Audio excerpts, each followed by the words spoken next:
Grade 6, Subject Science, Chapter 5, Separation of Substances, Module 3. Objectives.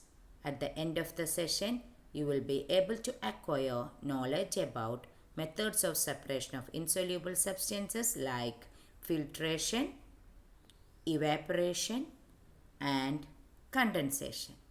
Let's move. In our last class, I have told you to find out the method to separate or to get paneer from milk. And you might have noticed that while separating the paneer, your mothers may be using a fine cloth. Such type of separation is called filtration. Let's look in detail. Suppose we want to get clean water from the muddy water. Which will be the method to get clear water from the muddy water? Yes, sedimentation or decantation method we can use. But still then there will be fine particles of soil in the water that we obtained from decantation. We can get it more clear by using a fine cloth. As in the picture, you can pour dirty water through a cloth and we will get clear water back. Or by a filter paper, you can do the filtration. As shown in the picture, you can fold the filter paper step by step and make it in the shape of a cone. Place it inside a funnel and you can pour the dirty water through the funnel containing the filter paper. We will get back in the beaker the clear water.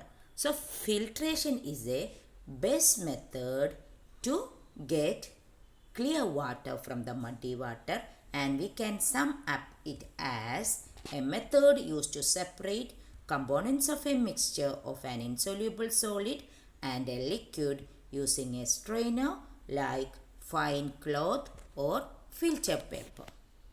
Now, let me ask you a question.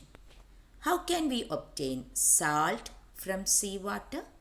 Yes, we have studied in our class 5 that salt is obtained from seawater by the process of evaporation.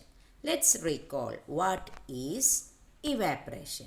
Evaporation is the process of conversion of water into its vapor.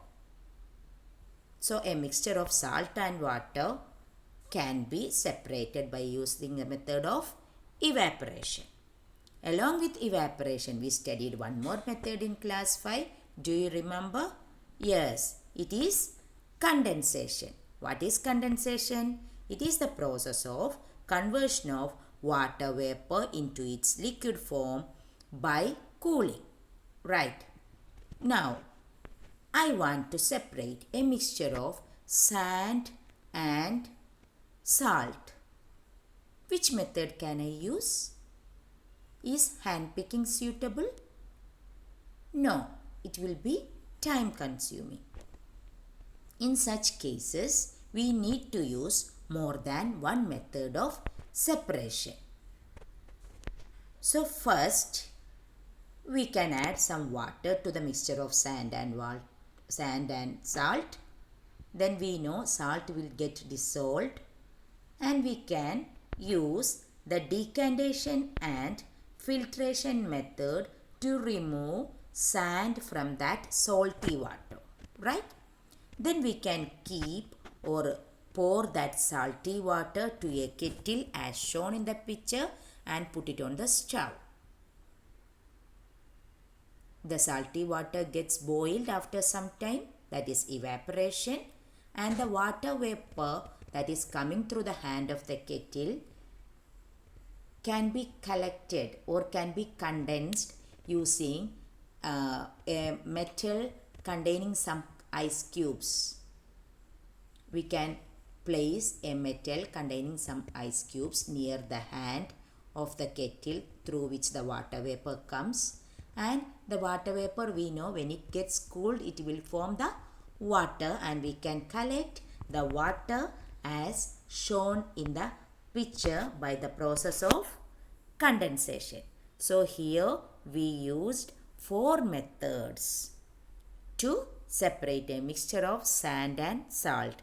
Decantation and filtration. First to separate sand from the salt, and then we use evaporation and also condensation. So we got sand, salt and water back. That's all for today. Let's move to the follow-up activity. The follow-up activity for today is take a glass of water, keep adding salt to it spoon by spoon, stir along and dissolve the salt. And find out, can you dissolve 1 kilogram of salt into a glass of water? And also, how much a spoon could you be able to dissolve? Find it out and come the next day. That's all for today. Thank you. Have a nice day.